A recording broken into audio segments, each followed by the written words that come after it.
IIT Kanpur ने Indian forces के लिए ऐसे सुरक्षा कवच का आविष्कार किया है जिसका इस्तेमाल कर इंडियन बंकर्स, एयरक्राफ्ट्स, भारतीय सैनिक दुश्मनों के रडार से गायब हो जाएंगे। ठीक उसी तरह जिस तरह मिस्टर इंडिया मूवी में अनिल कपूर बैंड पहनते ही गायब हो जाता है। जी हाँ, अनालक्ष्य नाम का ये उपकरण, जो कि एक मेटा मटीरियल है, शीट के फॉर्म में है, दुश्मनों के रडार को कंफ्यूज करेगा, जिससे भारतीय सेना के ठिकानों का पता लगाना नामुमकिन होगा। ऐसा कमाल दिखाते हैं जो देश के दुश्मनों के होश फाख्ता कर देगा।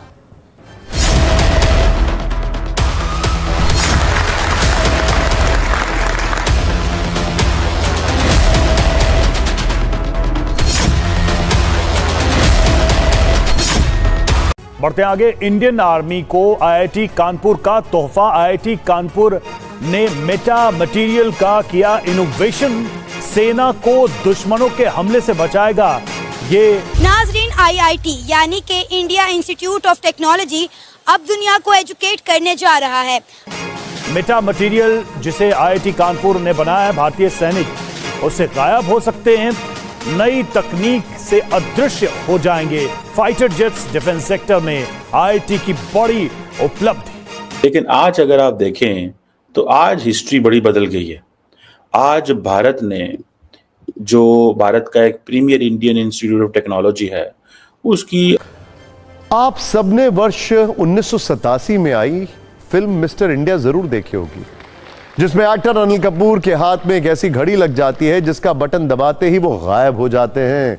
लेकिन आने वाले दिनों में इंडियन आर्मी को वो घड़ी तो नहीं, एक ऐसा कवच जरूर मिल सकता है जो भारतीय सेना के जवानों को मिस्टर इंडिया बना देगा। कानपुर आईआईटी ने इंडियन आर्मी के लिए एक ऐसा सुरक्षा कवच तैयार किया जिसे इस्तेमाल करके सेना दुश्मन की आंखों से ओझल हो जाएगी और रडार और ड्रोन ढूंढते रह जाएंगे। ये एक खास मेटा मटेरियल से तैयार किया गया, इसको लेकर मेटा तत्व नाम की कंपनी ने सरफेस क्लोनिंग सिस्टम बनाया। इसे नाम दिया गया अनालक्ष्य। कानपुर आईआईटी ने जो मेटा मटेरियल है, सरफेस क्लोनिंग सिस्टम, उसको तैयार किया। उसमें इस्तेमाल होने वाला कपड़ा किसी भी radar, satellite image, infrared camera, ground sensor या थर्मल स्कैनिंग, कुछ भी हो, उसकी पकड़ में नहीं आएगा।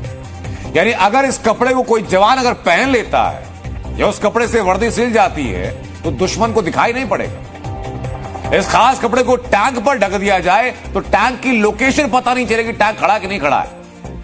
अगर किसी बंकर के ऊपर ढक दिया जाए तो बंकर गायब हो जाएगा, कोई ट्रैक नहीं कर पाएगा कि बंकर है कि नहीं है। यहां तक कि इस मटेरियल को अगर विमान पर ढक दिया जाए तो विमान को ना तो दुश्मन का रडार देख पाएगा, ना उसका ड्रोन देख पाएगा।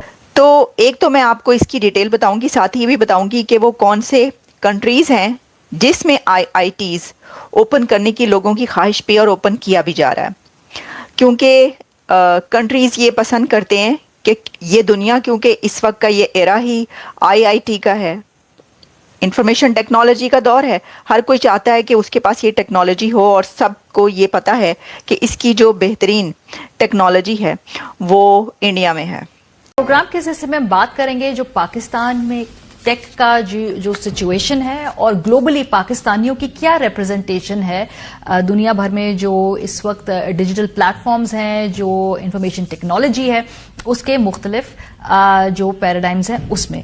पहले से हम बात करते हैं कि आज आलमी टेक्नोलॉजी कंपनियों के जो भारतीय चीफ एग्जीक्यूटिव्स या तो रह चुके हैं या मौजूदा इस वक्त हैं, जरा उन पे नजर दौड़ाते हैं, क्योंकि ये कोई कोइंसिडेंस नहीं है। डेफिनेटली बड़ा सिस्टमैटिक तरीके से ये जो पूरी इस वक्त सूरत हाल है, उसके पीछे कुछ ना कुछ किसी ने कुछ सोचा है और तब ये आज भारतीय जो है दुनिया भर में हर तरफ मुख्तलिफ जो टेक कंपनीज हैं या मुख्तलिफ जो प्लेटफॉर्म्स हैं उनमें टॉप पोजीशंस पे। तो कल मैं आपकी एक ट्वीट देख रहा था, आपने अपने ट्विटर हैंडल पे एक ट्वीट की हुई थी जिसमें आपने बड़ी खूबसूरती से एक चीज मेंशन की और मुझे वो बात बड़े दिल को लगी कि पाकिस्तान जो है वो पिछले 40-50 साल मदरसों पे इन्वेस्टमेंट करता रहा, इंडिया जो है वो यूनिवर्सिटियां बनाता रहा। आज वो जो मदरसे हैं उधर बच्चे जवान हो गए, उन बच्चों ने क्लैशनकोव पकड़ ली और हम उनसे क्लैशनकोव छुड़ाते छुड़ाते हमारी जो है ना, हम तरक्की की वो रास्ता ही भूल गए और वो भारत है, वहां के बच्चे यूनिवर्सिटियों में पढ़ते रहे और आज वो तरक्की के रास्ते में चल पड़े। तारड़ साहब जी, हमसे भूल कहाँ हुई, हमसे चूक कहाँ हुई, हम क्यों अपना रास्ता भूल गए? आजादी तो कटे हासिल की थी। चीमा साहब, मैं इसका बल्कि थोड़ा सा हिस्टोरिकल बैकग्राउंड बताऊंगा। तरीकाकार देखे ना, एक आपकी डेस्टिनेशन जाना हो, आपने एक जगह से दूसरी डेस्टिनेशन, कोई शॉर्टकट लगाता है उसमें से, कोई कच्चे रास्ते से चला जाता है, कोई परमानेंट उसके बारे में सोचता है कि यार मैं वहां जाऊंगा और आना जाना लगा रहेगा, तो मैंने अचीव किस तरह स्टेबल मुनासिब तरीके से कैसे जाना। इंडिया की यूथ इस वक्त जो टेक कंपनीज पर रूल कर रही है, उसकी सबसे बड़ी वजह ही ये है, ये आप जानते हैं। तो पहले इसकी डिटेल देख लेते हैं। ये एडमिशन एंट्रेंस टेस्ट, बाकायदा एक टेस्ट लिया गया वहाँ पर, और ऑब्वियसली कि इंडियन अथॉरिटीज़ ही वहाँ पर मौजूद होंगी, जो टीचर्स हैं वो भी वहीं के होंगे जिन्होंने ये टेस्ट बनाया भी होगा और इसको लिया भी। ये टेस्ट आप देखेंगे कि उनके यहाँ एक और बहुत बड़ा उनको फायदा था कि जो Y2K बग आया था अर्ली 2000s में, तो उस बग में उस वक्त उनकी लोकल आईटी इंडस्ट्री बहुत ट्रेंड थी, और वहां से जैसे ही वो बग आया तो अमेरिका में जब वर्कर्स की नीड आई तो वो लोगों ने अपने बहुत ज्यादा फॉरेन वर्कर्स वहां प्लेस किए अमेरिका की कंपनियों में, और बाद में वो बैक ऑफिस ऑपरेशंस में, बिजनेस प्रोसेस आउटसोर्सिंग में इन्वॉल्व होने शुरू हो गए। उसके बाद याद रखें, हमारे यहाँ 9/11 का सिलसिला शुरू हुआ, हमारी कंट्री की PR खराब हुई, मगर उनके प्लेस्ड जो वहां टीम्स थी, जो वहां एम्प्लॉइज थे, वो लोग ग्रो करना शुरू हुए, और आहिस्ता आहिस्ता वहीं पढ़ाई कर कर वो अब इस वक्त C लेवल तक पहुंच गए। और हम इस चीज में कुछ तकरीबन 15-20 साल कम से कम पीछे हैं। अच्छा। मगर इसमें एक चीज ऐड करता चलूं कि पाकिस्तान पीछे जरूर है, मगर हम लीप फ्रॉग कर सकते हैं। हमने शुरू से 1947 से, मैं ये थोड़ा सा 1947 पे इसलिए ले जाना चाहूंगा कि हमारा स्टाइल उस वक्त भी यही था। हमने उस वक्त भी अमेरिका से या वेस्टर्न सिविलाइजेशन से पैसे बनाने की कोशिश की। केस पेश किया गया कि socialism is not aligned with इस्लाम। हमें पैसा दिया जाए ताकि रशिया का एक्सपेंशन ऑफ सोशलिज्म को रोका जाए। This started in 1947। हमारे लियाकत अली खान का जो पहला ट्रिप था उसके अंदर ये डायलॉग हुआ कि socialism is not aligned with इस्लाम, हमें जमहूरियत इस्लाम के साथ अलाइंड है, हमें पैसा दिया जाए। ये उसी वक्त बातें शुरू हो गई। दोस्तों, ये वाकई बहुत बड़ी उपलब्धि है जो हमारी IIT ने की है। दोस्तों, बात ये है कि जो भारतीय साइंटिस्ट हैं या जो भारतीय नौजवान हैं, उनके दिमाग इतने शार्प है। हुआ यही था ना कि इनको दबा के इसलिए तो रखा गया था कि उनको पता था कि जिस दिन हिंदू जाग जाएंगे वो पूरी दुनिया पे राज करेंगे। इसीलिए दोस्तों हमारे को दबा के रखा गया था, इसीलिए हमारे को झूठी कहानियां सुनाई गई थी, मुगलों को महान बताया गया था।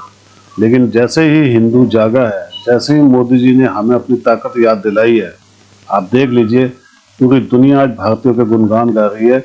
उनको सिर्फ और सिर्फ यही चाहिए कि भैया किसी तरीके हमारे देश में भी हिंदू आ जाए, हमारा देश भी तरक्की कर जाए। लेकिन दोस्तों, भारत अभी रुकेगा नहीं, अभी तो हमने ये शुरुआत की है। आने वाले दिनों के अंदर आप देखिएगा भारत ऐसे ऐसे एक्सपेरिमेंट कर देगा कि पूरी दुनिया हिल जाएगी। अभी तो शुरुआत हुई है दोस्तों, खेल तो शुरू हुआ है। अभी से चीन पाकिस्तान के पेट में दर्द हो चुका है, अमेरिका ब्रिटेन फ्रांस की नींदें उड़ चुकी हैं। ये है भारत की ताकत। कमेंट्स कीजिएगा दोस्तों, वीडियो को लाइक और चैनल को सब्सक्राइब जरूर कर लीजिएगा। Thank you very much.